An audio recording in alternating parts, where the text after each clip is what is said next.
ہم سے اب یہ سوال ہوتا ہے کہ جناب آپ یہاں سیمینار کرنے آئے, آپ نے یہاں خطاب کیا کہ فلسطین آزاد ہوا؟ Answer would be a big no.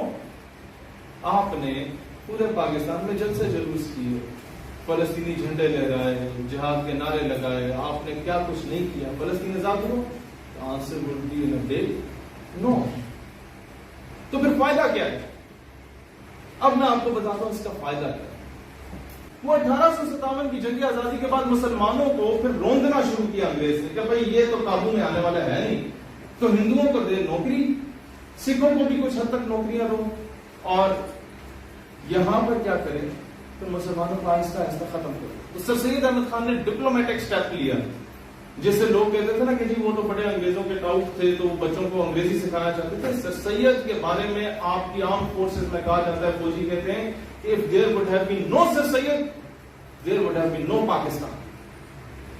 اب وہ کام جو سر سید نے کیا وہ ہم کیسے کر سکتے ہیں, یا people who are at the helm of affairs وہ کیسے کر سکتے ہیں؟ سر سید نے کیا کہ میں یہ بتا رہا ہوں کہ سیمینارز کی محنت ضائع نہیں جاتی. سر سید نے سائنٹیفک لیب بنا دی, انگریزوں سے پیسہ لے کے کہ یار آپ انہیں مارو گے تو یہ ہر گھر میں 12 بیٹھے ہیں مسلمان, تو یہ آپ سے مارنے نہیں جائیں گے, لہٰذا مہربانی یہ کریں کہ ان کو آپ اپنے ذہنی غلام بنا دیں. وہ کیسے بنائیں گے؟ آپ انہیں انگریزی پڑھائیں, آپ انہیں تعلیم دیں اپنے کانوینٹ سکولز کی, تو یہ آپ کے پیچھے پیچھے بھاگیں گے, یہ مادہ پرست ہو جائیں گے, یہ اپنی دین سے دور ہو جائیں گے, تو آپ ان کے ذہنوں پہ جو ہے وہ حکمرانی کرنے کا آپ کے ہو جائیں گے.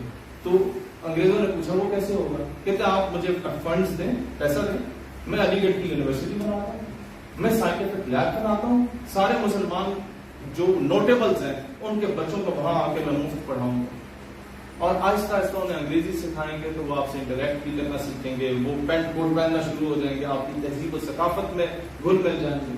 انگریز نے کہا تو بہت اچھا ہے. سر سید نے وہی کچھ کیا, انگریزی بھی پڑھائی, مسلمان کے بچے کو پینٹ کوٹ اور ٹائی بھی پہنا دی.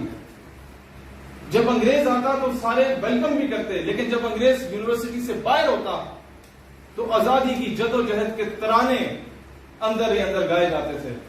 اور سر سید اپنی زندگی میں وہ کھیپ جو تیار کی اس نے, سر سید کو کچھ نہیں ملا, سر سید فوت ہو گئے. لیکن اس کے کئی سال کے بعد جب محمد علی جناح رحمۃ اللہ علیہ ہندوستان واپس آتے ہیں تو وہ سر سید کا علی گڑھ کا نوجوان پروڈکٹ کی صورت میں تیار ہو کے معاشرے کا حصہ بن چکا ہوتا ہے, اور قائد اعظم کو تحفے کے طور پہ مل چکا ہوتا ہے. اور قائد اعظم سب سے پہلے علی گڑھ یونیورسٹی جاتے ہیں اور کہتے ہیں کہ پورے برصغیر میں پھیل جاؤ اور مسلمانوں کو حریت اور آزادی اور تحریک پاکستان کی ایک بڑی طویل تحریک جد و جہد اس کا حصہ بن جاؤ. تو کچھ لوگوں نے کہا, اس دور میں بھی کئی دانشور ہوتے تھے, جس طرح آج ہر دوسرا سوشل میڈیا دانشور موجود ہے, انہوں نے کہا کہ یہ جناح تمہاری زندگی کا 1 سال ضائع کر دے گا تم سے نعرے لگوا کے سڑکوں پہ.